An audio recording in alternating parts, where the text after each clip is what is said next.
Welcome to Into the Storm with Ryan Madrid. Whoa, that's brand new. That's high tech. That's official. Thanks, Trey. That was Trey. He's been working hard on it, obviously. So we have a special guest today, Jon Mark Estes from North & Co. Welcome to Into the Storm podcast. This is Trisha. You met her earlier. And Hello. This is Trey. And he's Nice my to meet nephew. you guys. Did you know that part? I did not know. Okay, he's my nephew. Yep. So he does the podcast production for us, and he works over in the Tsunami, so like our video production department with VIP. It's actually its own separate company, but he kind of runs that with Jason, the guy I was telling you, the freestyles. Cool. Okay. So, yeah. So anyway, yeah, thanks again for coming today. One of the reasons why I wanted Jon Mark on here, I'm telling you guys and the guests, is that every time I would go to North & Co. when we became partners with them, he would be there. He'd be sitting in the bullpen, so to speak, the hive they call it, and he got an award. They give an award called the Golden Rule, right? Ruler. Golden Ruler. I do this every time. The Golden Ruler Award. It's basically somebody who's willing to like always be there for other people, always willing to help, be an involved member of the North & Co. family. And I didn't really know too much about what his business was doing. And then all of a sudden I saw this like change happening online where he started wearing coats and he was combing his hair, because then I saw him in the office, he would be wearing a hat, maybe a t-shirt, usually maybe even shorts. And I saw like a really quick transition. And so I reached out to him and we went and had lunch and we kind of talked about, what started that whole process, and then we had a really good time as far as like learning about each other. So I thought he'd be a good guest to talk about somebody who hasn't been in the industry that long, grinding every day, working harder than I would say most people that I see.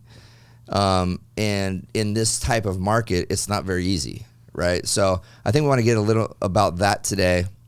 Just talk about where you're going and even the frustrations of doing everything you need to be doing and still it being hard. But before we do that, let's start with like your childhood. Let's start about where you came from, what kind of built you into the guy you are today to do what you're doing. So where are you from originally? You're from here, right? Yeah, born and raised here in Phoenix. I'm from like the old Metro Center Mall area. Oh, Okay. Yeah. Our old hood. Yeah. Not quite our I mean, old.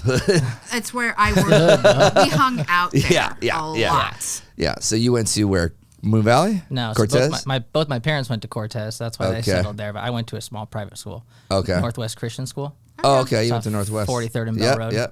Yep. Funny story about that, and I'll tell real quick because Brian Decker will love this. So I have some friends that just moved here from Temecula, and they uprooted their family and said, I'm moving to Arizona because I don't want to be in California anymore. Smart. And so they bought a house on Cholla and say 68th Street.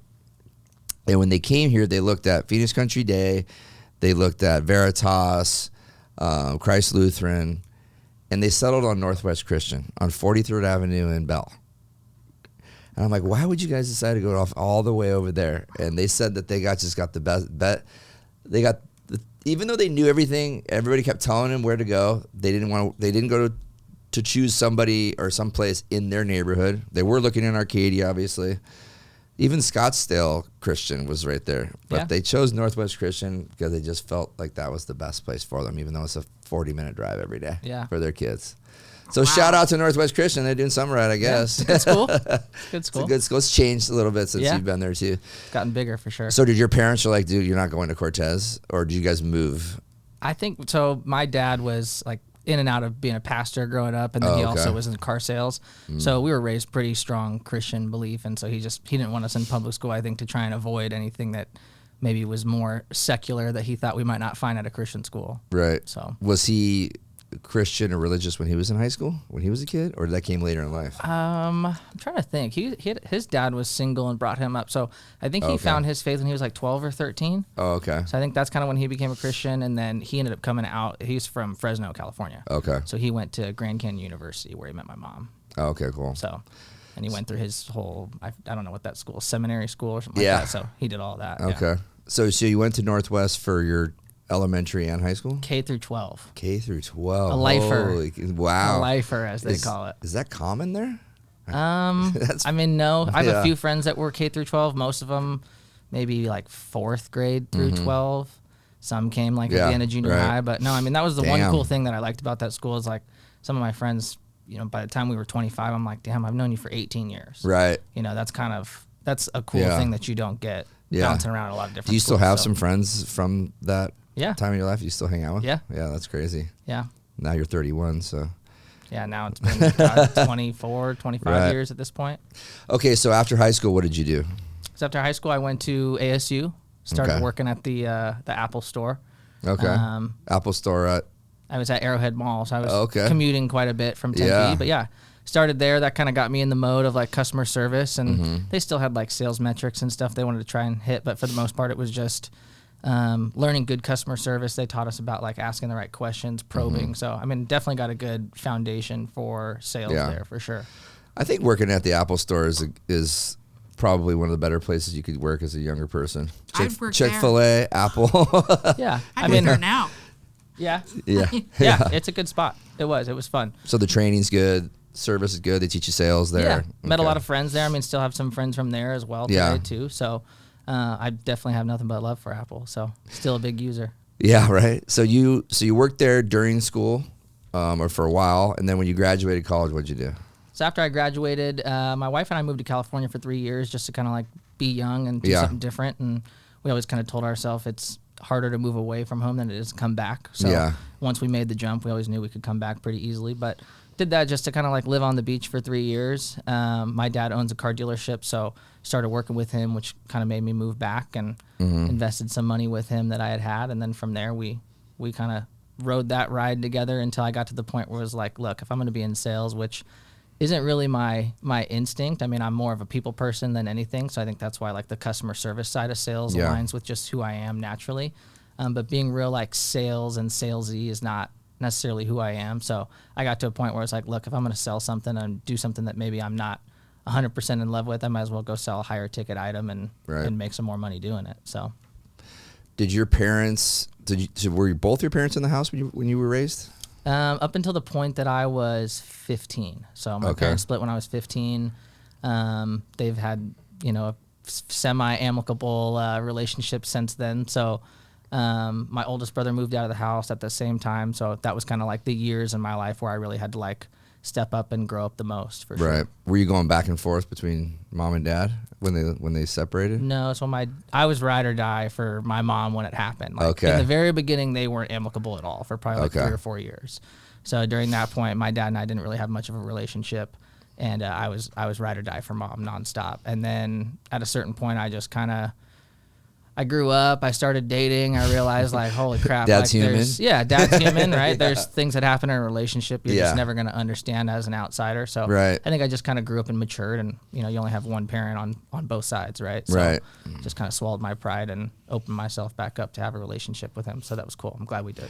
So because your brother had left and now there was just basically you and your mom, you became like the man of the house, so to speak. Yeah, and my younger brother. Oh, your younger brother and too. He's 4 years younger than me. So I think that was more the big like step up. I mean, my mom was probably she was depressed, sleeping for probably like 24 months, like literally for 2 years. Right. So at that point, I'm learning how to cook.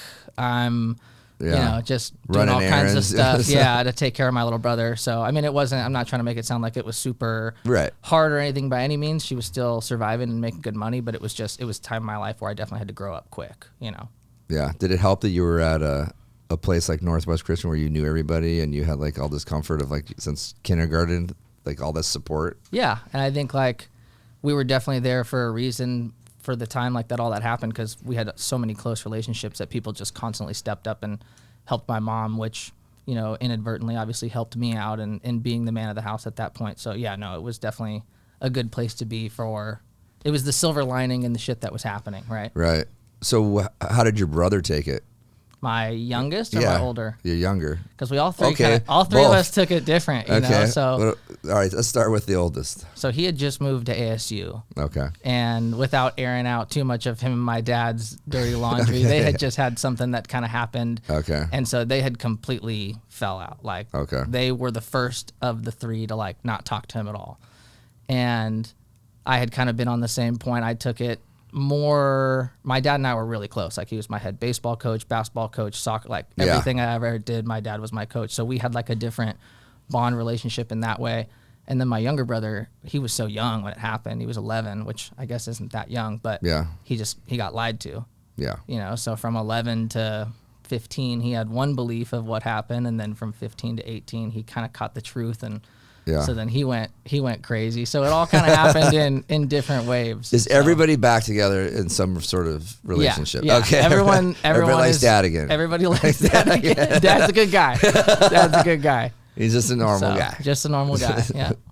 It's funny how you realize that it's at one point you grow up and you're just like, all right, wow, Mom and Dad do these sort of things, or coming to terms with the fact that your parents are humans is like tough. Yeah. Yeah. Well, and there's different dynamics too, right? Like he's a pastor, so you hold him to an even different, higher standard, and like that's unfair to him. And again, I got old and mature and realized all of that, like we said, of like, and then like I said, dating, realizing like, oh, okay, there's things that happen on both sides that lead to this, and shout out to my mom still, but it's like, again, there's things that happen that cause all of it. So just matured. So that didn't stop you from like getting married young and dating and finding like the person forever. I mean, I found my person for sure. I don't know that I would say it's young. I mean, coming from Christian school background, that's like, be blunt. You get married when you're 21 so you can have sex. Right. Like, you waited your whole life and waited until marriage. So that's like,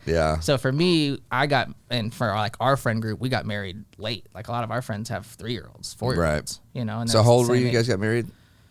2021 we got married. So only 2 years ago. So 29. 29. Yeah. That's a great age. Yeah. That's good. I got to live my 20s and have a good time. And But were you with her in college? Because you mentioned I thought you were. Moved to California with her after college. After college, yeah. So we ended up moving there from the time that I was 24 to 27. Gotcha. Yeah. But you met you've been with her for a long time. Well, she went to the same high school as me. Oh. Yeah. Okay. Yeah. So you may as well have been married for 12 so years. But you weren't dating in high school. We weren't dating in high school. Yeah. She didn't want anything to do with me because I was the loud, crazy class clown. Yeah. And she's 5'9". You know, I'm 5'5". Oh, I didn't know that. This is where the short king. This is where the short king energy comes from. Short king energy. Yeah. Yeah, you definitely have that. So that's the confidence that she just, it's like whatever. That's what I mean. I always knew. I mean, I got stood up enough times strictly on being short that I knew there's enough women out there that like just break down their barriers with humor and confidence, and you're golden. And that was clearly her weakness. So it wasn't height, that's for sure.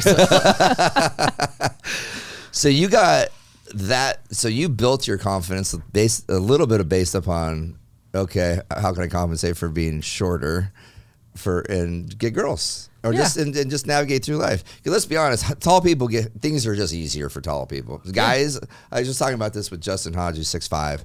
It's just things just happen easier for him. It's just easier. I mean, he doesn't have to tilt the mic down like this. You know what I mean? He has to stand it up. Yeah. Okay, so you guys went, and so after you started working with your dad, how long did you do that for? I was with him for like 2 years. Okay. And I'm still kind of helping him out here and there because it's a smaller car dealership. He's got 2 locations, one in Gilbert and one up in Payson. Gotcha. So what did you do, buy wholesale cars and then just resell them? Yeah. Goes to the auction, buys them, and then puts them on his lot. And kind of fell into like the camper market after COVID happened and everybody was selling. And so now we've got that location up in Payson, and we do a lot of like 4x4 cars and a lot of campers and RVs and stuff up there. And I'm more of like on the ramp up entrepreneurial mindset. He's more of like, hey, I'm trying to do less work and calm it down. So I'm still working some ideas with him, maybe buy some land up there and park all the campers and kind of create like our own campground. Nice. So what made you decide to get into real estate then? Like I said, kind of just like a combination of like sales, making good money. Obviously, like anyone says that they're not in it for money, they're a liar, you know, but I love the customer service side of it. My mom and my grandpa were both teachers, so I think the education side of it that's in it is fun for me and comes natural to me. And then it's just, you know, being a part of such a big decision in people's life for me is cool. And you still get to wheel and deal. You still get to kind of, you know, work your magic, and there's a difference between a good realtor and a bad realtor. So, you know, put competition in it for me, and that's enough to get my juices going for sure. Did you look at anything else besides real estate when you decided to make a move out of the car dealership? I just knew I wanted to work for myself. Yeah. And And so it was kind of like, what can I do? Yeah, I had a good amount of money saved. I had some background, like just doing entrepreneurial stuff in college. Like we created this product that, we sold to smoke shops, and we can get into that at a different time. But we created a product that, we did that for a while, let that kind of run its course. I just kind of like lost passion for it. But I was always had that itch that I wanted to scratch, and knew that I wanted to be my own boss, and didn't know exactly what that looked like. I think we all kind of learn what that really looks like. But did you know somebody in the real estate space? That like made you go, okay, I see this person from afar doing this and making good money. I think that's something I want to try. Not really. I think it was more people telling me, hey, you'd be good at this. Really? Yeah. And even my dad. Like my dad's always been my number one supporter. A lot of my confidence comes from him. Just like growing up, he 4'11" in 7th grade, and he's like, hey, it doesn't matter. You can go to the pros. You can be a pro baseball player if you want. Like, so I think just like getting that from him, but even working at the lot, he's like, dude, if you're not happy here, like go sell real estate. Like you'll make better money. You'll work with better people, you know? Yeah, right. Sometimes, yeah. So, but I'm sure you had success in the car business too, though. Yeah. I mean, we weren't a high volume lot, so it's not like you're seeing a ton of people. But I mean, conversion rate was great because once people get into a good used car dealership where they realize like, oh wow, like these people aren't scumbags. Yeah, it's hard to lose them. Right, you have to kind of work hard to lose them at that point. Right. So when you got into the real estate space, did you go straight to North & Co. or were you with somebody else first? No, so I started at Realty One Group. Okay. I started there for one deal. Was put on their mentorship program. It was just wrong timing more than anything. I mean, I think they've got some killer structures that make sense for people that are crushing it, right? Like Joan Levinson. But but at a certain point, for me, it was like I needed more broker support, and it just kind of came together like an omen to a degree. I was living next to Ben Ashley at the time in a rental. Oh, okay. Right there, just north of Old Town area. So I was living in a rental, and I kept seeing him and Talia bringing in open house signs. Yeah. And I was seeing people from the brokerage at the time, like Jordan Sell, Ashley Nagy. I was always seeing them on Instagram and doing a good job, like posting the branding and stuff. And then one of my good friends is the brother-in-law to Monica Courier. Okay. Who's kind of like the success coach there. Yeah. So he was like, dude, you should definitely go over there and take a meeting. So I did, and it just kind of all felt like it was the next place to go for sure.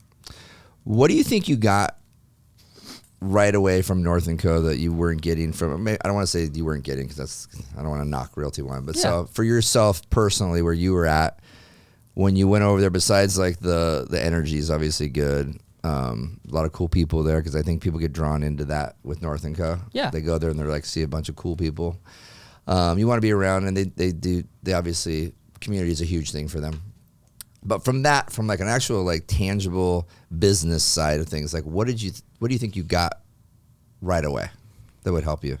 Business wise, for sure would just be the support level. I mean, and again, not anything at Realty One Group, but it's just they're more of a 100% shop. You're making more money because you're supposed to carry more of your own weight.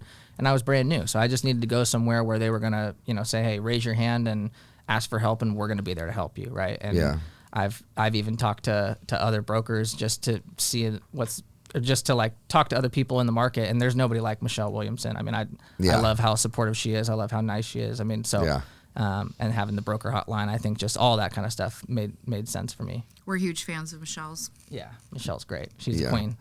And she is like extremely, it's like bedside manner. She is just nice all the time. Yeah. So if you have problems, she's there to help, and she's just a sweetheart. Yeah. I used to be so scared of her too, which is so funny. Yeah. I remember at my orientation, they said we had a different broker at the time, not Michelle. Michelle was there, and I forget who the other lady was, but they basically said, this lady's your 411 and Michelle's your 911.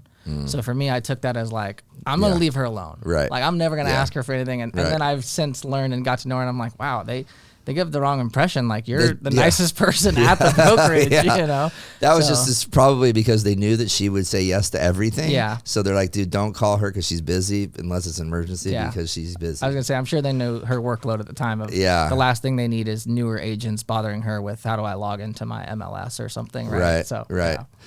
So when you started there, were you initially like right away hanging out in the hive and just like, okay, I'm just going to soak in as much as possible. I'm going to just be around as much as possible? Yeah. So I went pretty much right into full time, like May of 2021. Right after we got married, we took a little like honeymoon and then came back, and I had started right away. So I started on a team at North & Co, and the team's no longer there anymore, but started there, and he was real ingrained in the culture. So that kind of gave me, and I'd say that's one of the like nice things about North & Co, I think, especially for a newer agent, is there is a strong culture that you get to get ingrained with right away. And real estate's not easy, you know, it can be pretty lonely sometimes. So I think that culture draws a lot of people in because it kind of gives you the feeling that you have a job, right? I mean, you're still got to show up and create your own business, but it gives you a place to want to show up, right? Versus like, oh, I'm going to pop into an office and nobody's there. It's why wouldn't I just stay home and work? And people know what happens when you try and stay home at work. You just don't work, right? Right, exactly. So I think that culture really draws in people, and that was a big thing that I got too. But one of the things that I think is a struggle with having such like that, that community culture that everybody wants to be there, is that when things aren't great, there's a lot of just like conversations about, oh, why don't we just like go back and forth about how miserable things are right now? And it's sometimes it can be hard to stay out of those conversations. I bring that up today because Brian brought that up a little bit today as well. That like we just got to stay away from the non-positive conversations. Yeah. But for the most part, the experience in there is everybody's just grinding, really. It's not like there's like a big huddle of people just bullshitting. People are working. Yeah. And so what do you do? Like when you go there and you're out in the hive, are you making calls from there? Are you working on your marketing? Like what are you doing? For the most part, when I'm in the hive, I'd say it's more like business prep. Some of it's intentional, even just to show face. Like, you're at a brokerage, you want people to remember that you're there. You want to kind of be there and like being that golden ruler helper spirit. Sometimes I go in there just because your own business, I think, can get a little jump or a little juice from helping somebody else's business, right? So I'll go in there, and I'm not tenured by any means, but if I've got something to offer just from being new and young and hip with the tech things that are going on, then like if I can extend that to somebody, it allows me to feel better. It kind of gives me a nice boost, and it's a lot of selfless acts are selfish to some degree, right? So that's kind of one of those for me where sometimes I'll go in there just to show face and help where I can. But I'm a cold caller or even like a warm caller to a degree, depending on what you consider warm or not. But I don't like to call out in the open. I have, for being a cold caller and for being someone who's confident on the phone, I am weird when it comes to being, I mean, some people could call like on an open floor. That's just not who I am. So they've got some of the phone booths there that I'll pop into. I've also got an office at Industrious and Fashion Square that I use quite a bit. Okay. And they've got some real nice sound. Is that North & Co or is that your own? It's with a mortgage company, actually. They just let me pop in and use their desk whenever I want. So they're in there 4 or 5 days a week, and they gave me a key, and mostly I just pop in for call sessions. And they've got like a true sound booth that's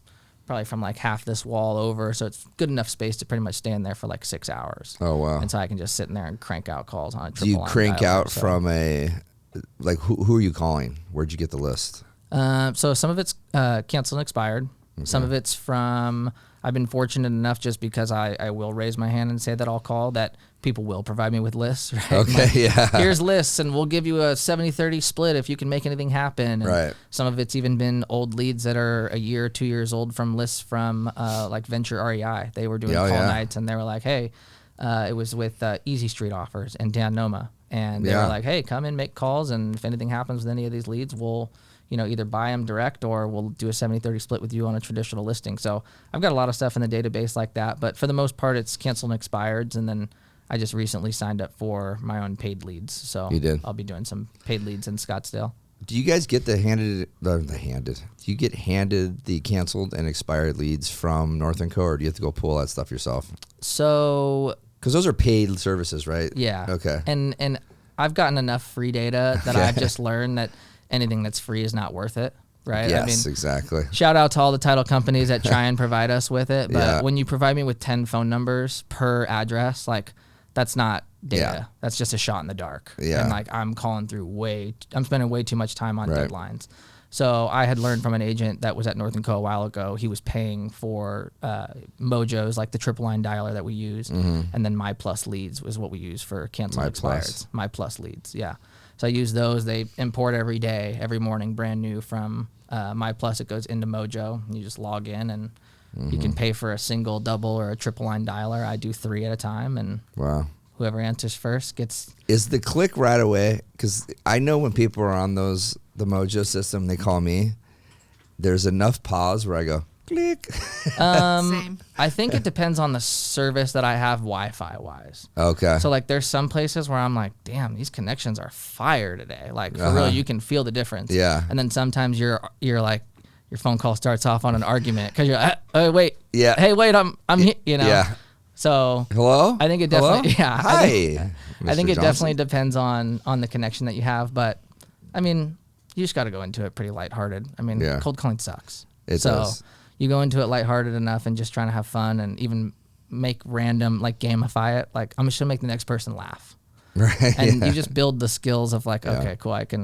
Someone can tell me to F off or just hang up 5 times in a row. And it doesn't really matter. You just keep trucking. So. Have you ever done the trick when they hang up on you? You call them right back and like, oh, we accidentally got disconnected. Sorry about that. And they go, no, I hung up on you. Oh, why'd you hang up on me? Have you ever had that? Have you ever used that trick? I've done my buddy calls it the double dial. I've done the double dial or like the quick redial before.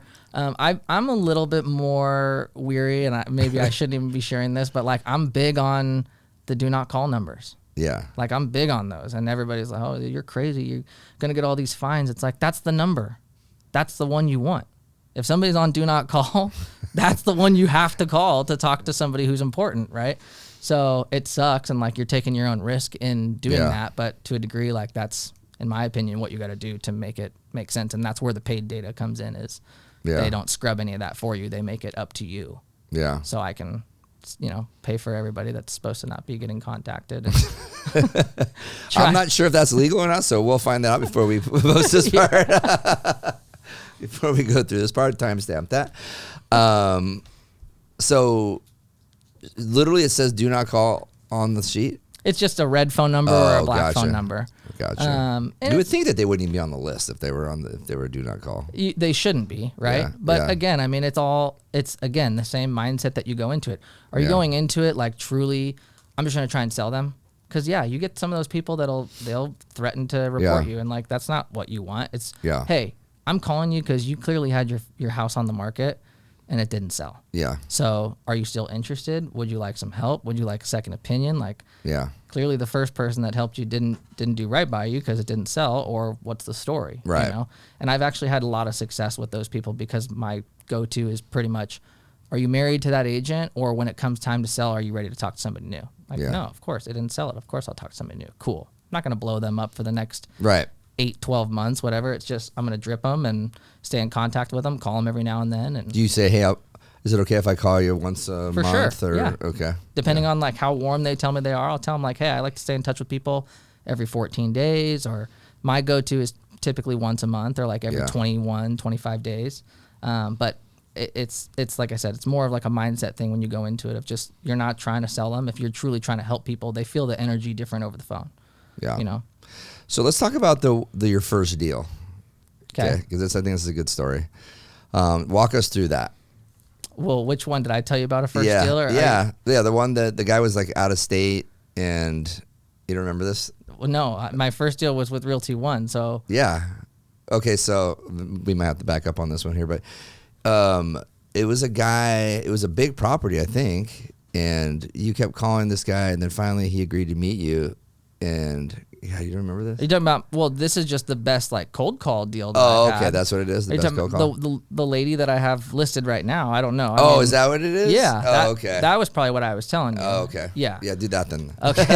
do that one. Do that one. No. So what you're talking about, the best and the first like good cold call deal that I got was, at the time I was shooting for 200 dials a day.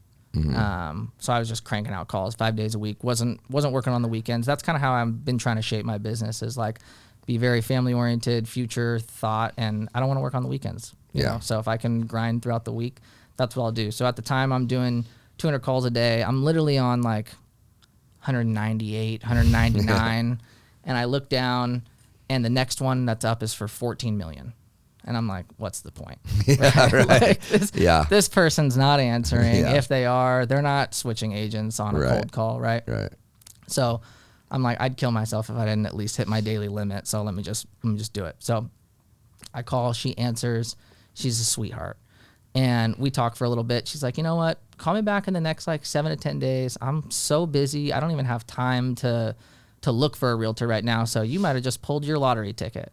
I'm like, cool. Like, you just gave me permission. That's all I need. So text with her. She said something about her personal life that I was like sending her friendly text, just like staying in touch with her throughout the next like week or two. And then we spoke, and she happened to be out here in Arizona. She was got some construction going on in her house, but she was staying in Malibu. And so we talk on the phone this time for like an hour. She's like, I really like you. Like, just send me the paperwork and I'll sign wherever. And I'm like, okay, cool. So go home that night, getting ready to send her the paperwork. And I reach out to her. I'm like, hey, like, this just doesn't sit right with me. Like, we haven't met each other in person. Like, this is just not how I kind of carry myself. So I ended up packing up my stuff and drove out to Malibu, met her in person, signed the paperwork out there. We went to dinner, got drunk, had a good time. So, yeah. That's so like she's like, sure, come out and see me? Yeah. Yeah, I mean, I told her, I talked to Brian. I'm like, hey, like, is this weird? Like, I don't want this to be like a weird offer, but I do kind of want it to like show like how serious I am. Yeah. Right? Like, she clearly only knows me through a cold call. So like, I'm trying to build some rapport with her and build it quick. I mean, $14 million, that's not a joke, right? She knows other people with a lot of money too, by the way. Exactly. That's actually a really good thought process. Is this that huge like Mac Daddy PV home that you posted like 3 weeks ago and just said stay tuned? Yeah, so right now it's a dirt lot. We're working on the renderings will be done. I've got a video that's getting done that's actually going to animate and construct the whole property from the ground up. Oh, so wow. those pictures that you saw, you'll see like the turf slide in and then the beams start to go into place and it'll start building itself while I'm narrating and talking Who about does it. that? What's the name of that company? I should know. Yeah. And I only I only have this contact because I got his info from the agent that she canceled with because she was a canceled listing. Right? Yeah. So I want to say his name's Austin Nickel. His work is phenomenal. We'll look him up. Yeah, I want to say his name is like, or the business is A Visual. Okay. Because his email's austin@aviz.com. Okay. But his work is phenomenal. So he does full renderings and videos of just like, wow. What does that cost? A lot. $50 a second. Really? Yeah. And that's before the pictures. Wow. So the pictures are usually like $250 to $500, $600. I don't want to do his pricing for him, but I looked around at some other people because this is the first project that I did. So like $250 to $600 for the still images, and then $50 a second is actually a good deal. Like how many seconds are we talking about here? About a minute. Okay. Yeah. So not horrible, but it's it's a good marketing piece. I'll be able to use it for other listings, for other properties, and it's like anything right now. Like, we're spending more money right now to get business in the future potentially than we are just to get it immediately. Right. So that's kind of that was my thought process on it. So who's the developer on that then? So she is, or so she was going to build it as her dream home. Oh, okay. So that was the intent for her, was to build that. They ended up buying in Finisterre. So she loves that home now and just doesn't want to move into PV farms. And so we might spec it out. So the plans that we're going to put up in the video that we're going to put up, those are the plans that she did with Matt Thomas is the architect. Okay. And then the other listing agent was a builder, or is a builder. Okay. The one that was canceled, right? So he would have been the builder on it. Now we've been talking with Nance Construction. Oh, with Nance. Okay, cool. So if you know anything, cool story about Nance. Badass. Yeah. So Danny O'Connell he used to work here for 15 years, just recently left. That's his in-laws, but they build sick houses. Yeah. Very, very nice. So how'd you guys pick them? So they built the home that my client bought in Finisterre. Oh, okay. And she's in love with it. So she was like, if we're going to have anyone else talk about doing any builds, get a cost and a quote from them. So that's cool. But it's been cool. I mean, the whole project's led to like a lot of conversations and meetings that, as like a 2-year-old agent, I'm like, wow, like, you're learning a ton. This is like school right now. I've been saying I wanted to get an expedited master's degree as fast as possible, you know, like in real estate specifically. Yeah. So I definitely feel like between this stupid manufactured home deal that I took to, this big project, between the two of those, I'm like, God, I'm learning at both ends of the spectrum right now. Right. So that's good. I mean, the $500,000 house is the easy stuff. Yeah. Yeah. So it's in PV farms? Yeah. Okay. How many acres is it on? It's just under 1.6, like 1.54, 1.55. Yeah. That's such a great neighborhood. Yeah, it's phenomenal. I mean, it's. I don't think a lot of people know it's there. I didn't. Yeah. You know, when she was like, "Yeah, go drive by," and I'm like, "What? Yeah. This is in here." It reminds me. Exactly. Reminds me of Royal Palms, which is over there off like 15th, just north of Northern. Yep. You know those big acreage homes with Yep. like just beautiful trees on the street. Yeah. Like it's once you get in the neighborhood, you're like, yeah, this place sells itself for sure. And there's not a lot of houses that come for sale in there either. No, I mean, and the new construction that's going up in there right now is insane. It's going for Really? north of 10 million. Really? Yeah. So if we spec something in there, either way, I think we'll win. When is the construction going to start? For what I posted? Yeah. As of now, we don't have a date set to Okay. start. She doesn't want to do anything prior to the new year, so it'll be after that at the earliest. But she's, you know, like most people with fun money, she's always now she's back on, you know, hey, do we move in there and let you sell our home in Finisterre? And You're like, sure. Just Sell keep the them one in coming, baby. Finisterre. Keep them coming. Sell the one in Finisterre, then go buy another one to wait in until the other one's done. Then you sell that one. She's got some penthouses on Tempe Town Lake that she wants to do something with next month potentially. So, jeez. I feel like I want to ask so many questions about this person. She's become like my best friend, dude. We probably should not do it on the air so she doesn't get weirded out by it. But she sounds like she's made some good decisions in her life. Yeah, she sold a business for a significant amount of money, so she's doing well, and she's loving every minute of it. That's awesome. Do you feel like you're spending too much time on this particular deal right now, or is it taking any time away from you working on your cold calls and doing all the other stuff? No, I mean, I just got back from a 2-week trip to Italy, so True. Cold calling's been kind of out of my mind for the last 2 weeks. Honestly, the manufactured home deals, like that goes to just like who I am. Like, I say as a joke, like big or small, sell them all, but not anymore.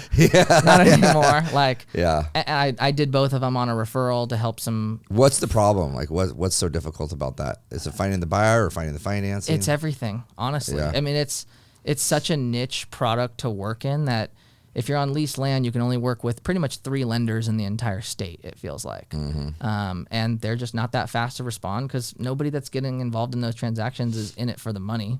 Yeah. So nobody's excited about what they're doing, you know? I mean, so it's on leased land, meaning it's like on the reservation or? Just on like a park where you don't own the land, you know? Oh, so like, gotcha. So it's in like a manufactured home community. You wouldn't give a loan because there's nothing for you to repo if the house burned down. They don't own the land that it sits on. Yeah. You know, so nobody wants to give a loan except these 3 companies. The type of buyers that you get, you know, they're like what we call them from the car dealership world, like they're get-me-dones. They come in, they have the worst credit, they have 0 money down.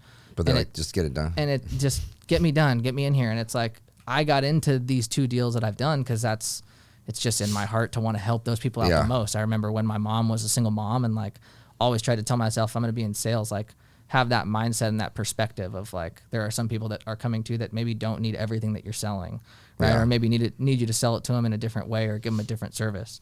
So that was why I got into it. But dude, it's not, you feel bad saying like you're not making enough money for your time, but you're not. I mean, for what it genuinely comes out to work wise, it feels like you lost money, you know? And so again, the only reason why I did them was because they're referrals, and I will continue to do any referral that ever comes my way, even if it is another manufactured home. But that I would say has taken more of my time away from business than anything because it's just nonstop. Right. And it's affordable, you know, it's $95,000. Yeah. I think just today I've already had 7 calls and the home's under contract. Really? You know, people are like, hey, what's going on with it?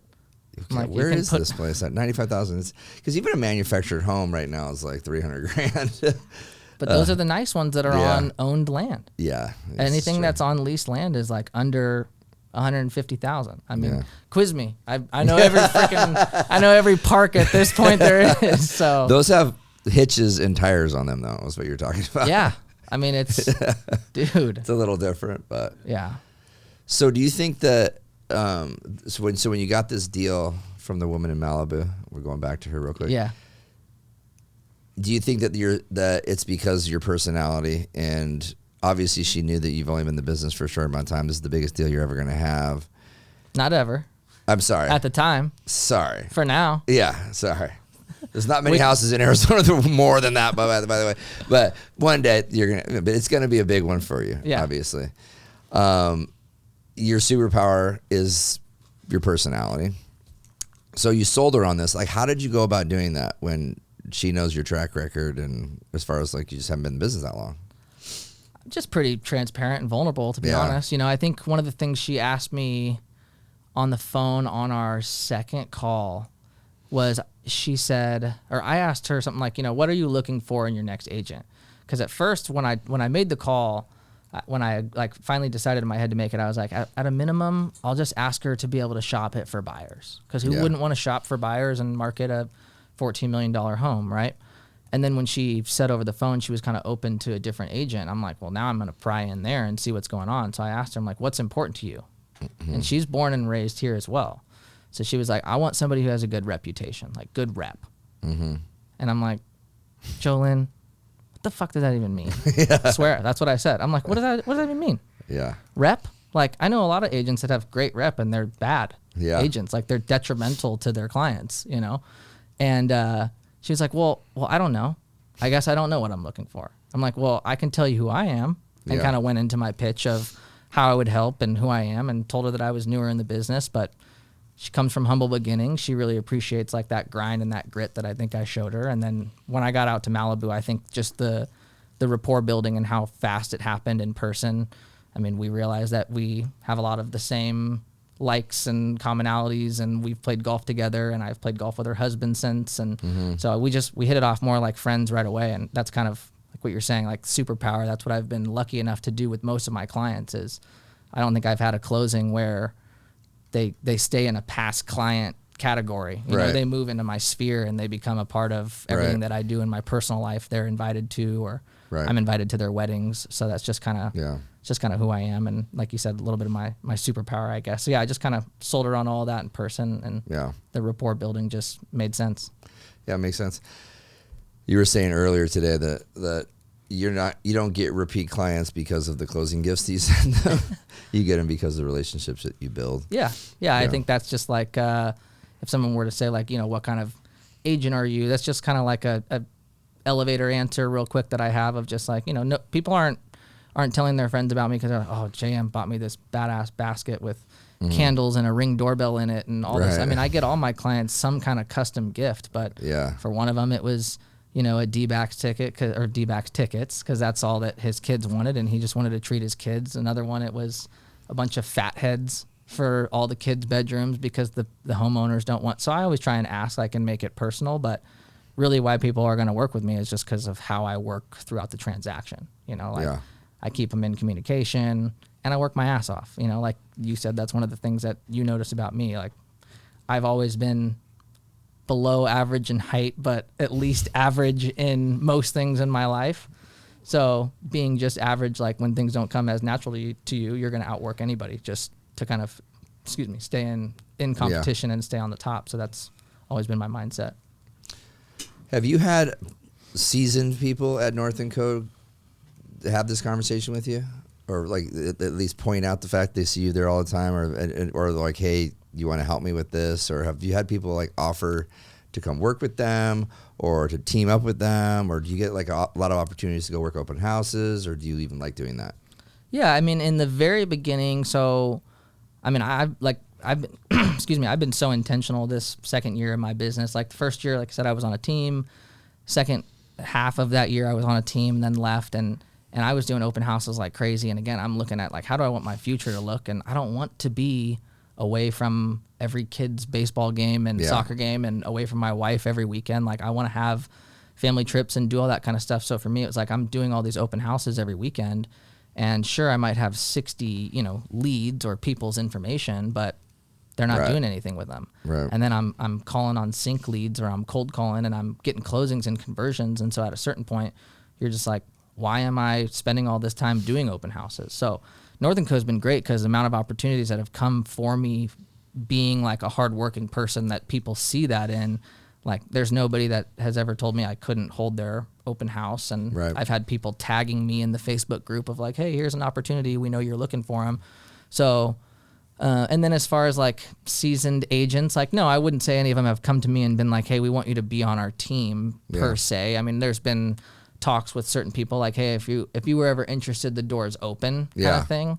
But I'm a solo lone wolf. now. I'm a road dog, you know, and I'm stubborn enough that like I would rather learn the hard way a little bit more in the beginning to know exactly why I'm doing everything in the future than go in, jump in, kind of learn off of somebody's blueprint. And there's a lot of value to that. Like I envy the people that have that ability because I don't, you know? Yeah. But yeah, I've just been trying to pave my own way. That's good. So along those lines, do you use a transaction coordinator? Like, not everybody at North & Co uses the TC team, right? No, not everybody does. I do. I think it's one of those things where, like, I'm a big proponent of pay the professionals for what professionals should be doing, Right. which is why, like, I would always oversell myself to somebody rather than using their cousin part-time realtor. But for the same reason why I'm not going to do my own paperwork. And that's not to be bougie. It's just for what they cost and how much work they do and how good they are at it. Yeah. It's a no-brainer for me. I didn't know if you're the I want to know everything type of guy. No, I mean, I thankfully saw my dad do that in his own business. And that was probably where we butted head the most of he's very much the old school generation of like, I can ram a square peg through a round hole if I just do it enough. And like, I want to be hands-on in every single thing and know it. And I think that kind of comes instinctually to me, but I've been fortunate enough to fight it. So like something like that, I don't want to do my own paperwork. And honestly, for as sensitive as the paperwork is in this industry, again, like I'm going to pay the professionals that are looking at contracts, you know, for 18 hours a day. That's what they do. I don't like to usually compare stuff. I've been trying to do better about this, but I'm going to do it anyways. This business is very similar, the mortgage side. So you can go out and do all the relationships and the business development side of things, and then you get a call and you've got a client, and then you get another one, and then you have to now you got to go find a place to take a loan application, and then you have to figure out the deal structure of it, and then you got to collect all the docs. And when you have people that are like, well, I really want to work with just like the same person, you're really not going to find that if the person's successful. If they're doing a lot of business, there's no time, there's no way for that mortgage banker, so to speak. They can't do it that. You have to have a team around you of solid people that you've built your business around.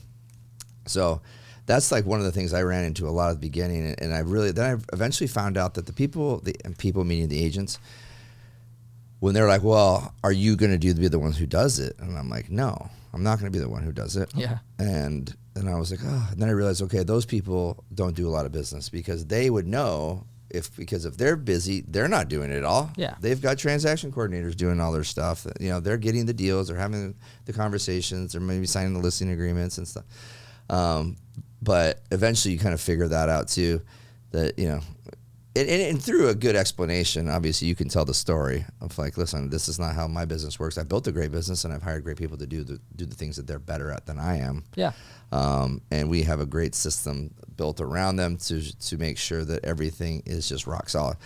So I understand that theory. It's very rare nowadays, though, that I find somebody saying they do want to do their own transaction coordinating because it makes no sense. But it seems to be that there's control issues. Yeah, which I get. I have those same tendencies. We all do.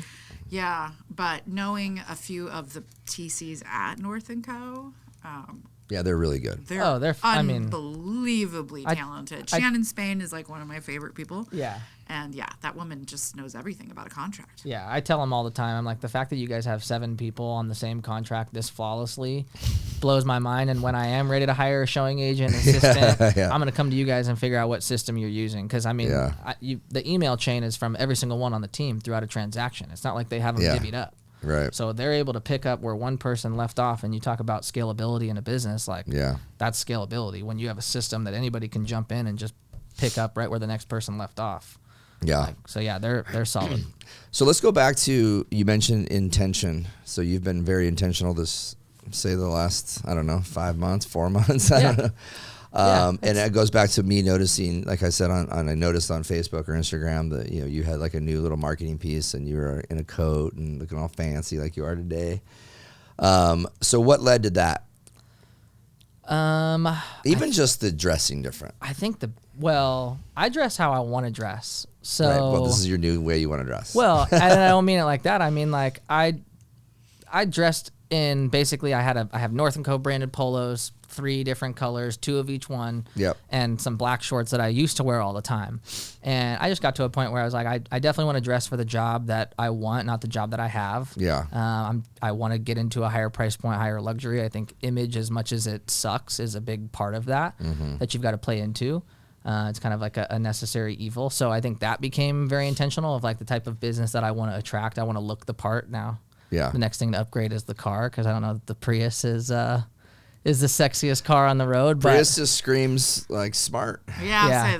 Frugal. For an agent? Yeah. Smart way to go. But so, I started dressing in a way that the easiest answer is I just stopped caring. I stopped giving a shit, to be honest. I was like, look, I want to dress this way. I'm not worried if anybody's going to say anything, or the questions when you come into the office every day of, oh, you got a meeting, or oh, you must be going on a listing appointment. It's like, no, this makes me feel confident. It makes me feel good. Yep. I think I picture well this way. It makes me look a little bit older, being that I already look young in general. So yeah, it's more just something. And I'm sure you've gotten mostly all positive feedback. Yeah. Because it's all in your head. You're like, oh, what are they going to say? It was an imposter syndrome to the fullest, right? Yeah. And I don't typically have that or struggle with that, but I think like I've definitely found like I've had to kind of refine my identity in real estate, just because like I said, you're definitely alone in this business unless you're on a team. But even then, you're still really doing your own thing, trying to build and grind your own way. So I think I've just kind of had to like figure myself out a little bit. And I got to a point where the only thing that matters is paying my bills and taking care of my family. Yeah. So how I dress and what people say about it, even if they don't like how I dress, doesn't matter to me. I just got to a level of uber confidence, I guess I would say. Yeah.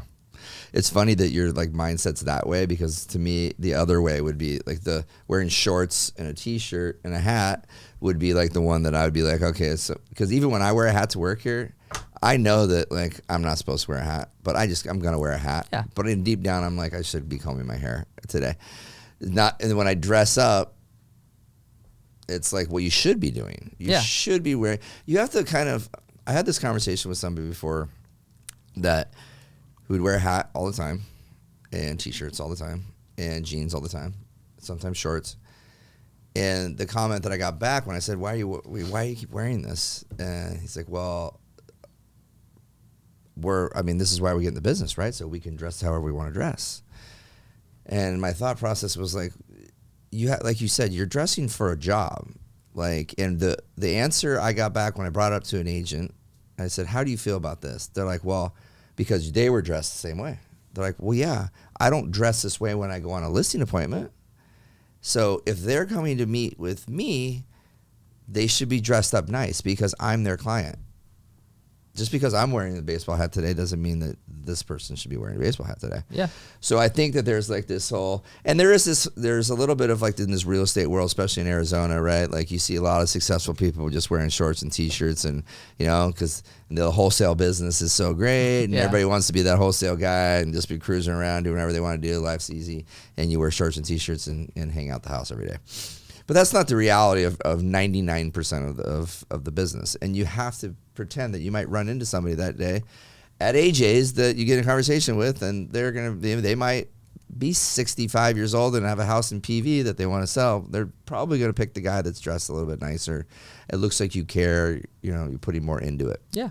So, like you said, it's being intentional about all that stuff. Yeah. If it was, like I said, trying to want to attract the business and the people that I wanted to attract, how it made me feel, which I think anybody. I think that's a huge thing too. I mean, how do you think you feel when you go to a wedding, right? Yeah. You feel dapper. You feel like, dude, for sure. So if you could go from, wearing a polo and shorts every day to putting on, I mean, it's not like I'm super dressed up, right? It's jeans, a jacket, and a t-shirt, and I keep it loose with a chain. So it's just like, So it's like, but it's enough to give me enough of a feeling and enough of a difference that if it's going to make any bit of difference in this game, in this industry, for sure, every little peg that you can jump up is worth it. So let's talk about the market right now. Yeah, it's fun. Have you gotten to the point where, like, I know you're super motivated and you're working really hard. I mean, the frustration's happening. I don't care who you are, and we try to stay positive every day. Yeah. But you have those moments, just like everybody else, right? Where you're just like, dude, this is is this going to work? Do you ever have that? Like, or you ever go to that level, or you're just like, okay, I just got to plug away. Tomorrow's a new day. Yeah, I think I don't let myself get to a point where it's like, is this going to work? Because for me, there's no other option. Right. You know, like I go back to the car dealership, or, you know, I could buy a couple properties and rent them out and figure. I mean, I've been a hustler my whole life. I'll always figure something out. Yeah. But this is like, to me, my legacy option of like, this is how my kids go to college. This is how my mom becomes a homeowner.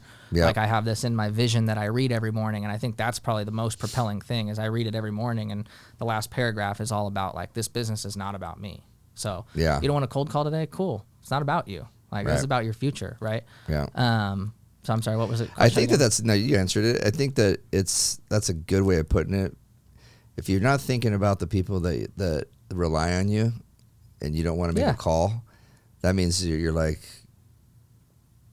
a coward, kind of. Yeah. Like you're like, I'm not going to make a decision to work today on this specific thing because I just don't feel like it. But even though all these people over here, they do rely on it. I just think again, this business is hard. It's a lot of like, what can you learn about yourself, and what then can you gamify and trick yourself to kind of make yourself an employee of your own business? Because everybody wants to be their own boss, and then it's like, oh shit. Yeah. I got to create a to-do list every day, and I got to watch half of it carry over to the next day and the next day, and that can be defeating really quick. So for me, it's like, I'm not going to sit there and watch my dials not reached climb up if every morning by 7 a.m. I've read a page, which now I've turned into like an audio that reads it to me, but that I've read a page and the last paragraph is like, if you don't do this, these people in your life don't get, and that's not to say that we can't figure it out other ways, but it's just my gamification motivation of like, I won't let myself fail for other people the way I might let myself fail for myself. Right. That's a great way of looking at it. I've never heard that before. Yeah. So you turned your affirmations into an audio book? Well, not so much a book, but basically on the notes section. So I typed it all out. Yeah. And then every morning you can highlight the whole thing. And then there's learned this from working at Apple back in the day. There's like an accessibility. Talk more. I don't know what you're talking about. There's an accessibility setting where you can have it speak to you. Oh, okay. So while I'm brushing my teeth or even while I'm in the shower, I'll have the audio playing out of this like shower speaker that I've got. And it's basically just telling me, you know, part of it is this is supposed to suck a little bit. Like people don't tell you that. They think it's all going to be, you know, smelling great and everything's going to be fun. And like part of this business is supposed to suck. Like you're building something that's going to last. Yeah. It's going to suck part of the time. If it's easy, then it's probably not as worth it. Maybe suck is like for a lot of people too like negative, right? It's just, it's hard, but there's the reality and the fact that like it's just not going to be easy all the time. It's just not. So do you what sort of advice would you have for somebody that's looking to get into real estate now? Brand new. Brand new would be... Would you tell them to not?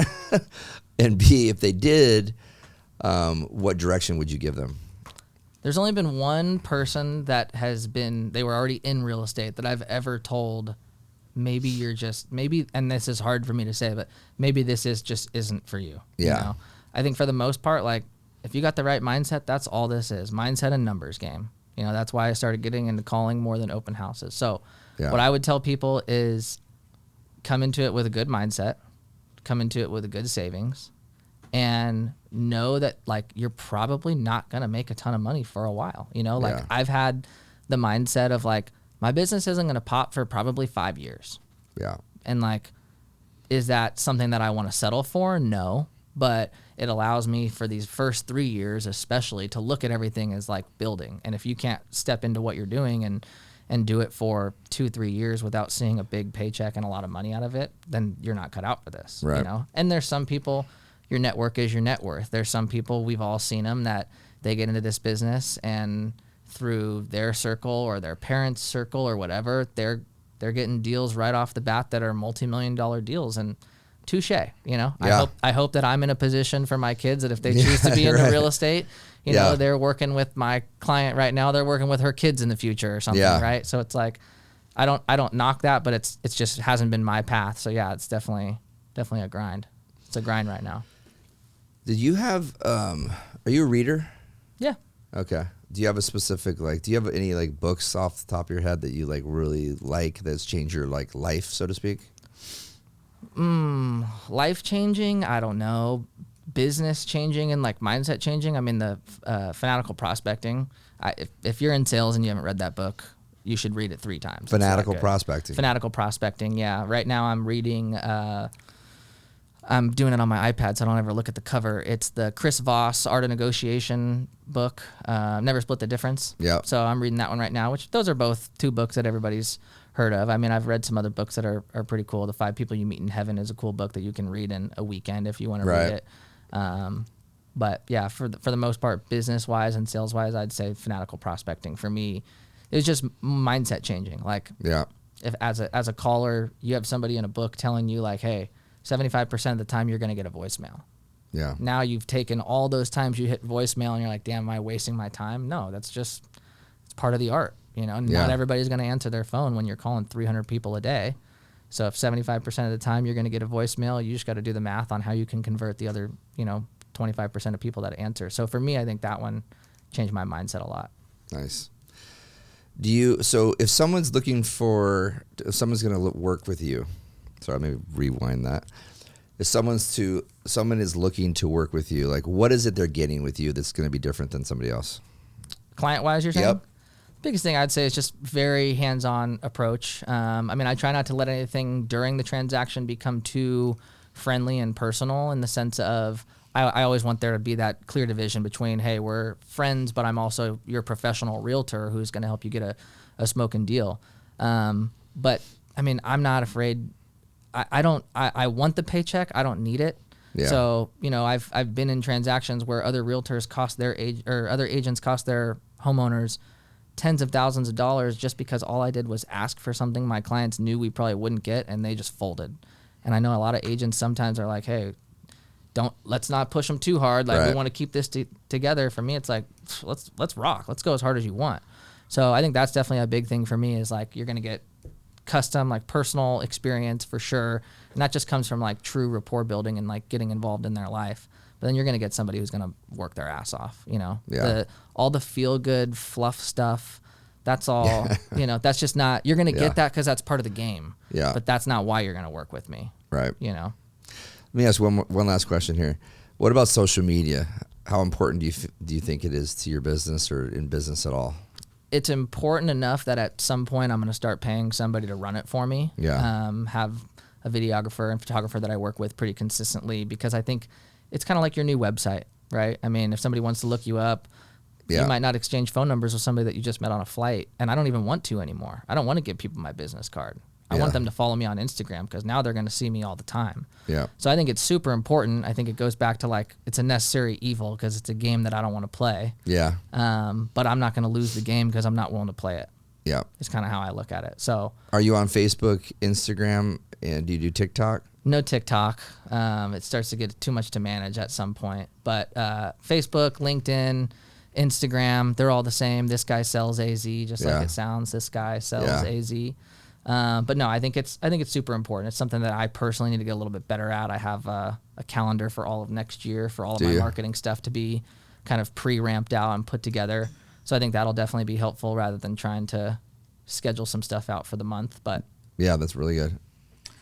So being that you have a plan already put into place for next year, do you take a sizable chunk of your income and reinvest it into your business, like marketing? Like how much money, let me ask it a different way. How much money do you plan on spending on your marketing next year?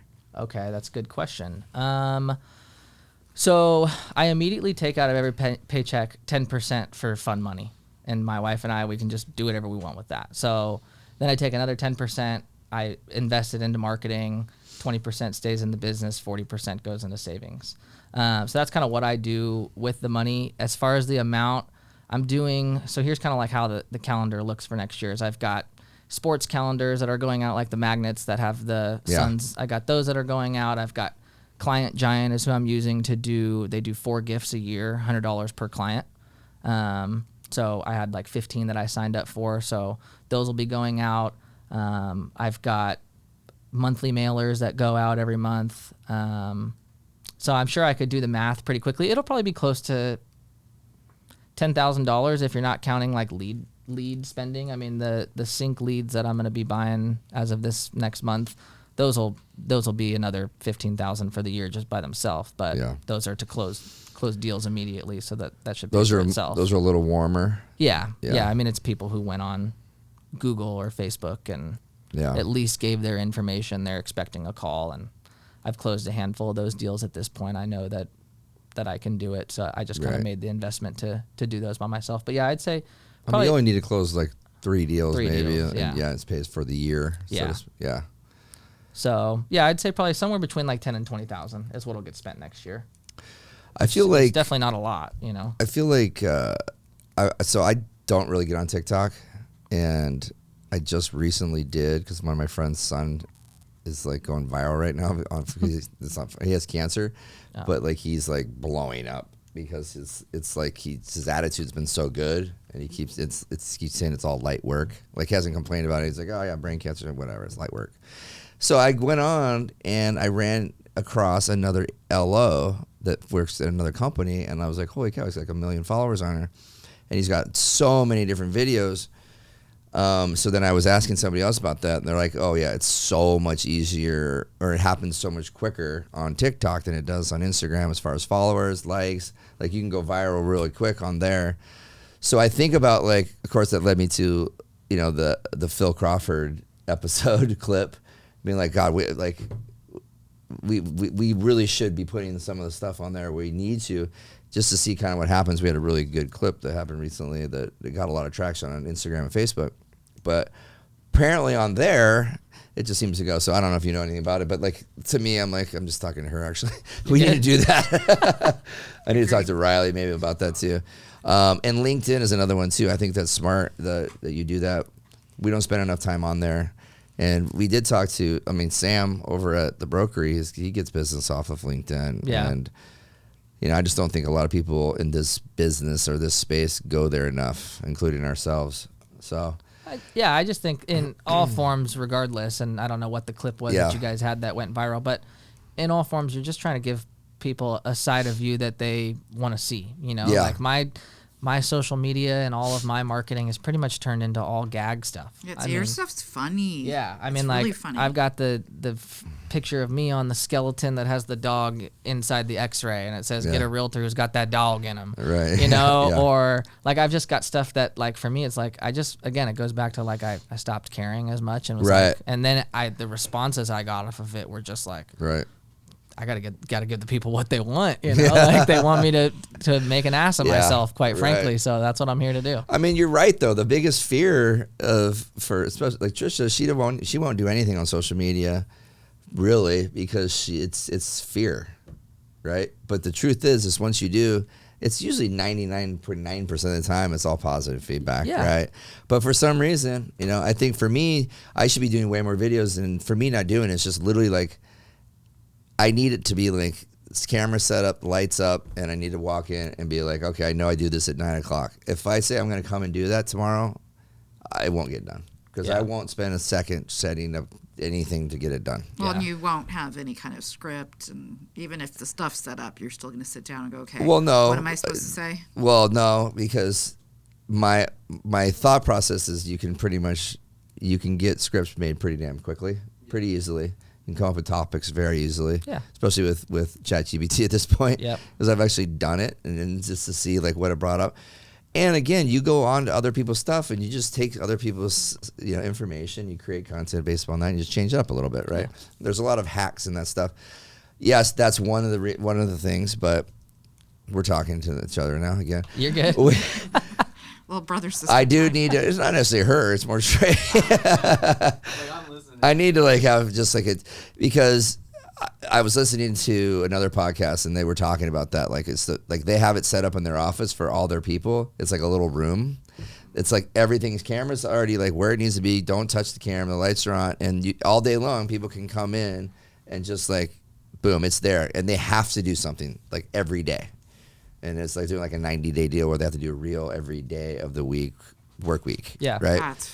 So you just basically walk in. Aggressive. And That's crazy. And it's, of course it's going to be and a lot of it's going to be stuff that doesn't have to be necessary. It doesn't always have to be a video, right? It could just be like them in the video, but it's just like music, and then it just has like, hey, these are the things, what's going on in the market today, that pop up. There's always like different little social media tips and tricks, apparently. Yeah. A lot of things that we need to figure out.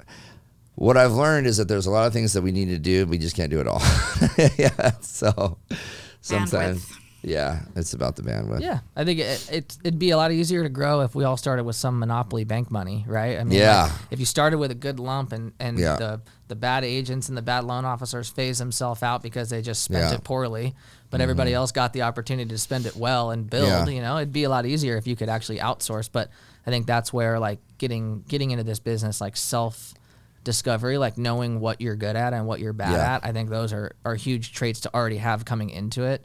Because you'll know, like, hey, this just is not worth my time to do, right? Like what I did this morning. I trenched my entire backyard to relay PVC pipe when it probably would have cost me $400 to have somebody come do it from Home Depot, right? Like, I shouldn't have been doing that, but I did anyways. With a shovel, or did you go buy a trencher? No, with a shovel, like a moron. So, but I hope the grass was wet. But it's just, you got to get into a point where you realize, like, hey, I'm not good at this. I'm gonna outsource and I'm gonna pay for it. And it's hard because it takes a while before you start making money in the business. No, it gets tough. So, that's such a true statement, and we'll end on this. But if you don't have money when you're getting into this business, I don't care if you're on the mortgage side or the real estate or the agent side, it's hard because you can't go to coffees, you can't go to lunches because you can't be doing that every day. I mean, especially now, it costs $17 to go to Thai chili to get a bowl. By the way, yesterday, $17. The art of the 0% APR though is pretty real.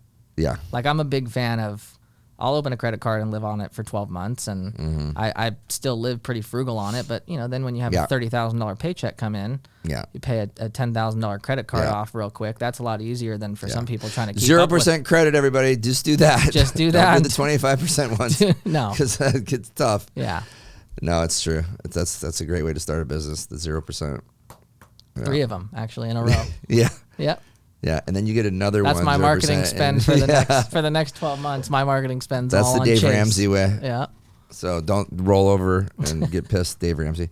All right, man. Well, thanks for coming. We appreciate it. Of course. Thanks for having me. It was fun. Absolutely. Good time. And for all you out there that are following us, please go to all our social media platforms at Into the Storm and on YouTube.